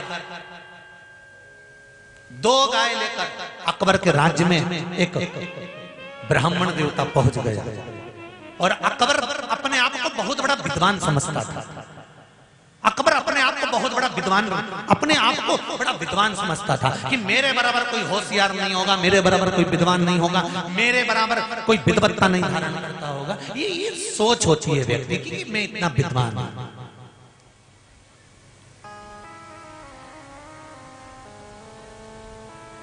एक ब्राह्मण देवता दो गाय लेकर चले गए। दोनों गाय एक जैसी, दोनों की आंख, दोनों की नाक, दोनों का मुख, दोनों की पूंछ, दोनों का रंग एक जैसा। और उसने जाकर अकबर से कह दिया, महाराज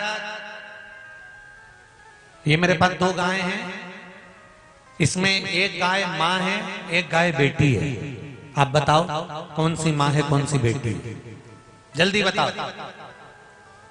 अकबर ने देखा, घूमा फिरा कि दोनों तो एक जैसी लग रही है, कौन सी माँ कौन सी बेटी किसको मालूम।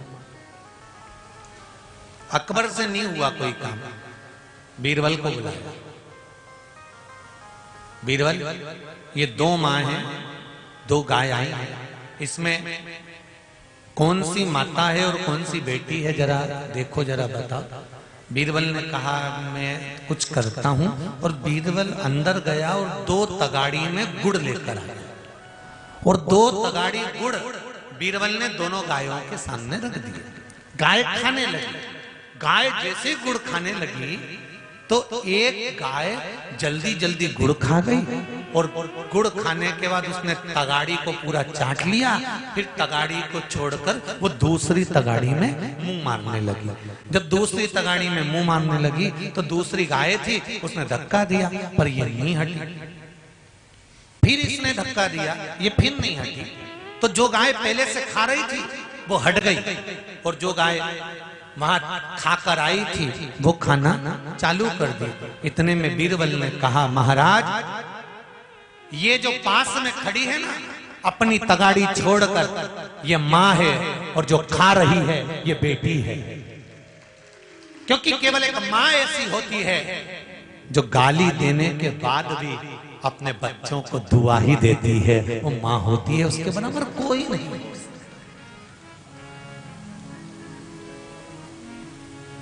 खुद गीले में सोती है, तुझे सूखे सुलाती। माई के आशीष जैसन को आशीष ना मिलई। सब कुछ मिल जाता है दुनिया में माई ना मिले।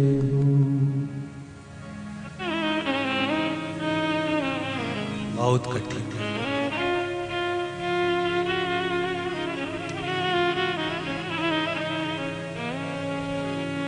जब चली जाती है ना तब याद आती है।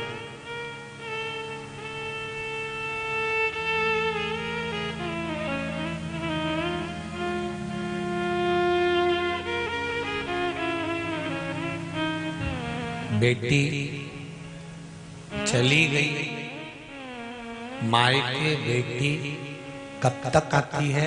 जब तक उसके माता पिता जिंदा हैं तब तक। अगर माँ बाप नहीं है तो बेटियां मायके जाना बंद कर देती हैं। कोई पूछे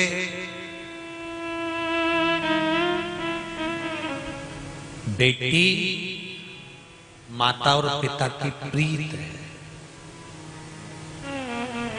मेरा इन नवयुवक बेटों से, इन नवयुवक बेटियों से, नवयुवक बच्चों से निवेदन है तुम्हारे दोस्त रात को 12 बजे आते हैं, तुम्हें फोन लगाते हैं, तुम्हारे जन्मदिन वाले दिन तुम्हें उठाकर रोड पर ले जाते हैं, गाड़ी की सीट पर केक रखते हैं, रात को 12 बजे दोस्त का केक कटवाता है, फटाके फोड़ता है, खूब एंजॉय करते हैं।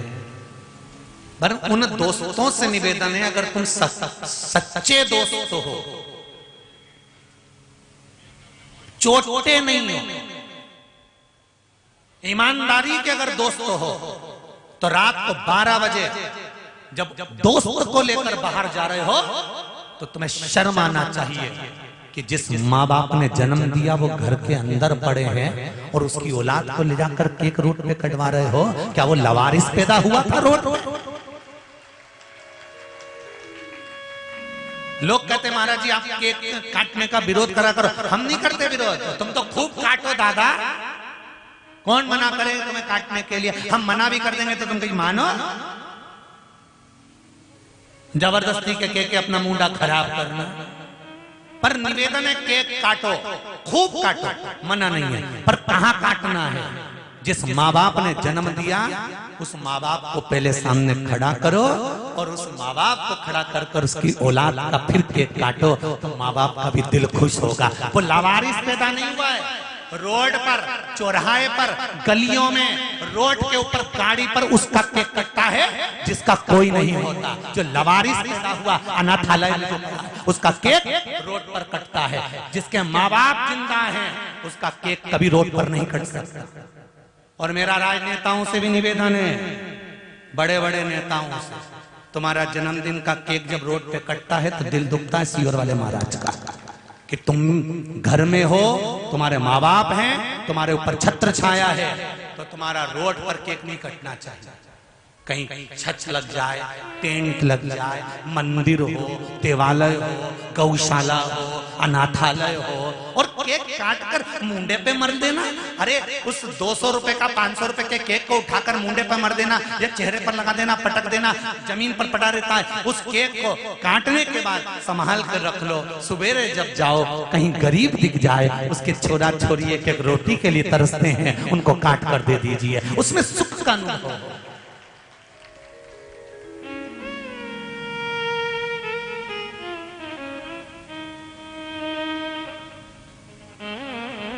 अभी अभी कजन कहाँ गए थे कथा करने, एक बार कहीं कथा करने गए थे, तुम्हारा इतना बड़ा बैनर लगा था, किसी कुत्ते का जन्मदिन था, सफेद कलर का कुत्ता था, उसको टोपी लगी हुई थी और नीचे से उनके घर के फोटो लगे हुए थे और उसका जन्मदिन इतनी बजे मनाएंगे। क्या नाम था उसका? कुत्ता था। अब अपन तो कुत्ता ही कह लो, नाम से क्या मतलब है? वो कुत्ता का जन्मदिन था, बैनर बड़ा सारा लगा था, सबको पत्र गया, लोग आए भी उस कुत्ता के जन्मदिन पे। अरे धिक्कार है रे इंसान, कुत्ते का केक तू खाए? कुत्ते का केक? और वो कुत्ते का जन्मदिन सनातनी नहीं मना रहा था, कुत्ते का जन्मदिन सनातनी नहीं मना रहा था।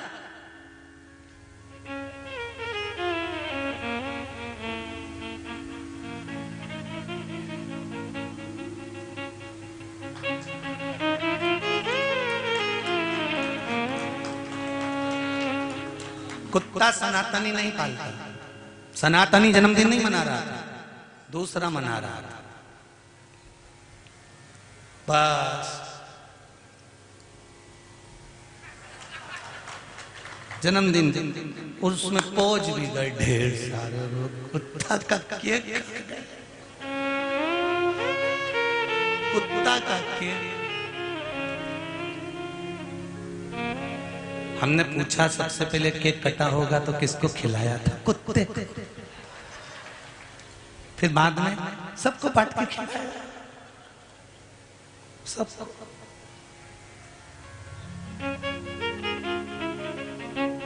धन्य है रे से कुत्ता हूं।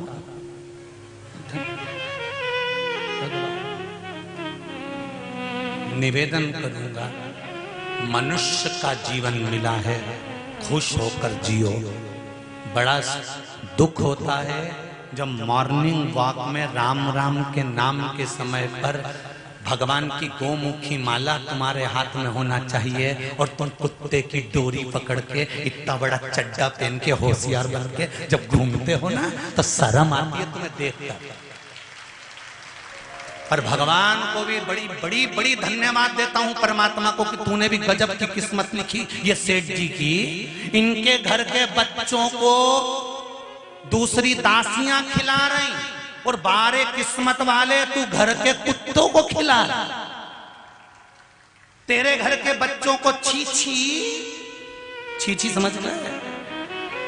तेरे घर के बच्चों को छीछी वो दासियां करा रही, नौकर चाकर करा रहे, बहन बेटियां करा रही और तू कुत्ते को छीछी कराने मॉर्निंग वॉक में जा रहा है। किस्मत धिक्कार ऐसी किस्मत को। एक आध बार मिल जाए बस शंकर भगवान, उनसे पूछ लूं इसने कौन सा पुण्य करा था। शंकर भगवान से पूछूं तो करा क्या था। और अपने आप को होशियार, इतना बड़ा बरमुंडा पहन लिया, चड्डा टी शर्ट, कुत्ता घुमाते फिर माननी बात में। अरे शान सत्ता चली गई रे। सवेरे सवेरे उठो, हाथ में गौमुखी माला रखो और राम नाम श्याम नाम गाया करो, प्रभु के दरवाजे पे जाया। राम नाम श्याम नाम गाया करो, प्रभु के दरवाजे पे जाया करो। राम नाम श्याम नाम गाया करो, प्रभु के दरवाजे पे जाया करो। राम नाम श्याम नाम गाया करो, प्रभु के दरवाजे पे जाया करो। प्रभु ही पार लगाएगा, तेरा पार कर जाएगा। प्रभु ही पार लगाएगा, तेरा पार कर जाएगा। राम नाम श्याम नाम गाया करो, प्रभु के द्वार पे जाया करो। राम नाम श्याम नाम गाया करो, प्रभु के दरवाजे पे जाया बस करो। भगवान के दरवाजे पर जाना, भगवान की चौखट पर जाना, सवेरे सवेरे राम नाम कृष्ण नाम शिव नाम गाना, भगवान की भक्ति में डूबने का प्रयास।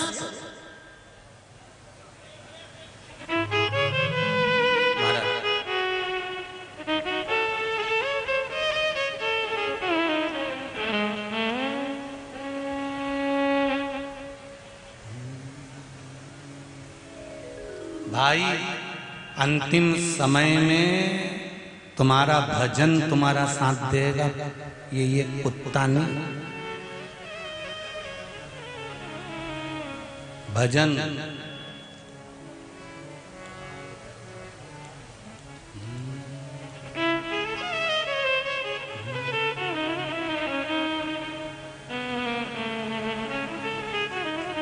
दुख में ना कोई तेरे साथ रहेगा, दुख में ना कोई तेरे साथ रहेगा। एक ही रहने वाला है तुम्हारे साथ।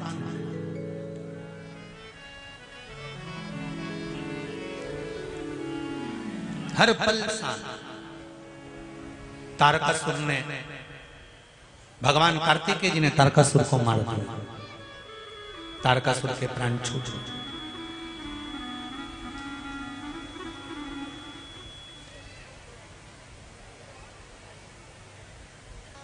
और जब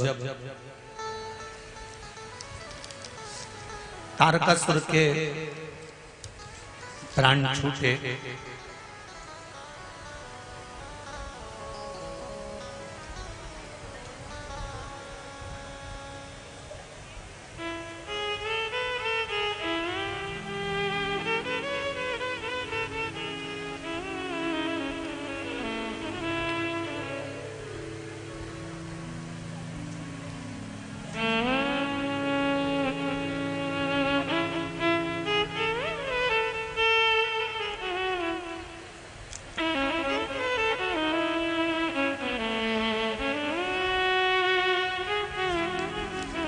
कोई सोनी जी हैं,